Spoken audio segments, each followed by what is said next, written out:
गांव में फैली महामारी। मां काली ने अपने आशीर्वाद से सबको बचा लिया। यह कथा उस अदृश्य शक्ति की गवाही है जो तब प्रकट होती है जब इंसान हार मान लेता है और धरती पर हर तरफ केवल निराशा का अंधेरा छा जाता है। एक छोटे से गांव की कल्पना कीजिए, जहां लोग अपनी सादगी और मेहनतकश जीवन में संतोष मानते थे, लेकिन अचानक एक दिन एक अजीब बीमारी ने पांव पसारना शुरू कर दिया। पहले कुछ लोगों को तेज बुखार और अजीब लक्षण दिखे, फिर धीरे धीरे पूरा गांव उस महामारी की चपेट में आने लगा। डॉक्टरों की दवाएं बेअसर होने लगीं, झाड़ फूंक और घरेलू इलाज सब असफल हो गए। डर इतना बढ़ गया कि लोग एक दूसरे से मिलने से कतराने लगे। बच्चे रोते थे, औरतें मायूस होकर आसमान की ओर देखतीं और पुरुष अपनी बेबसी पर आंसू बहाते। हर घर से रोने की आवाजें आने लगीं।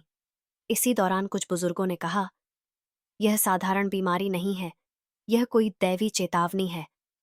सबने मिलकर तय किया कि अब गांव की आराध्या मां काली के मंदिर में शरण लेनी होगी। उस रात पूरा गांव मंदिर के प्रांगण में एकत्र हुआ।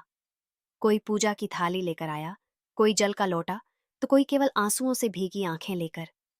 मंदिर में दीपक जलाए गए, घंटियां बजीं और सबने मिलकर मां को पुकारा, मां, अब हमें बचा लो, हम असहाय हैं। जैसे ही सामूहिक प्रार्थना हुई, मंदिर में एक अजीब सी आभा फैल गई। हवा में सुगंधित धूप की महक भर गई, दीपक की लौ और तेज हो गई, और लोगों ने महसूस किया कि मंदिर की मूर्ति जीवंत हो उठी है। कुछ लोगों को लगा मानो मां का विकराल रूप सामने खड़ा है, जो महामारी के अंधकार को निगलने आई है। अचानक रात का सन्नाटा टूटा और आकाश में तेज बादल गरजने लगे। भारी वर्षा हुई, जिससे गांव का वातावरण शुद्ध हो गया। बारिश के बाद जैसे ही सुबह हुई, जिन लोगों की तबीयत बिगड़ी हुई थी, वे धीरे धीरे ठीक होने लगे। बच्चों के चेहरे पर मुस्कान लौट आई और बूढ़ों की आंखों में चमक आ गई।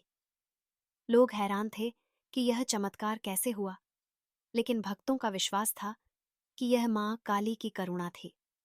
उन्होंने महामारी को अपने विकराल रूप में निगल लिया और गांव को नया जीवन दिया।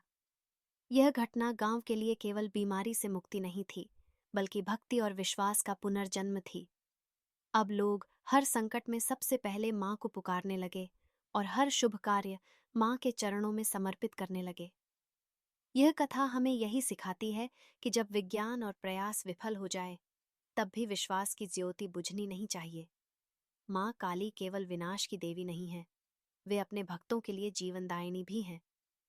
उनका आशीर्वाद महामारी जैसी भयावह आपदा को भी मिटा सकता है। गांव के लोग उस दिन से एक स्वर में कहते हैं, जिसने मां को पुकारा वह कभी अकेला नहीं रहा। निष्कर्ष, मां काली और गांव में फैली महामारी की यह गाथा केवल एक चमत्कारिक घटना नहीं है, बल्कि यह एक गहरी सीख है कि जब इंसान अपनी सीमाओं से परे जाकर केवल मां के चरणों में शरण लेता है, तो मां अपनी शक्ति से असंभव को भी संभव कर देती है। यह सत्य है कि महामारी जैसी विपत्तियां केवल शरीर को नहीं, बल्कि मन और आत्मा को भी जकड़ लेती हैं। और जब कोई समाज सामूहिक रूप से भय और निराशा में डूब जाता है, तो उसके उद्धार के लिए कोई अलौकिक शक्ति ही उतरती है। मां काली ने यहाँ यह दिखाया कि उनका विकराल रूप केवल विनाश के लिए नहीं, बल्कि अपने भक्तों को जीवनदान देने के लिए भी है। वे अंधकार को निगलकर प्रकाश लाती हैं।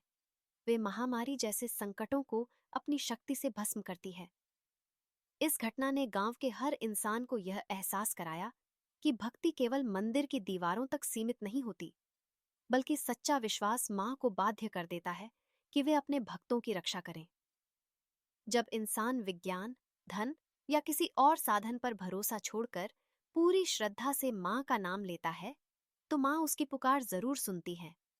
यह निष्कर्ष हमें यह सिखाता है कि जीवन में कोई भी महामारी, विपत्ति या संकट क्यों न आए, विश्वास की डोर कभी टूटनी नहीं चाहिए, क्योंकि मां काली हमेशा अपने बच्चों की पुकार पर आती हैं। वे भले ही अदृश्य रूप में हों, पर उनकी शक्ति हर आहट में मौजूद है, हर आंसू में, हर प्रार्थना में। जिसने एक बार पूरी श्रद्धा से मां को पुकारा, उसका जीवन चाहे कितना ही अंधकारमय क्यों न हो, मां उसे प्रकाश की ओर ले ही जाती है। यही मां काली की करुणा और यही उनका सच्चा आशीर्वाद है। ऐसे ही माँ काली के बारे में और जानने के लिए वीडियो को लाइक करें, शेयर करें और सब्सक्राइब करना ना भूलें।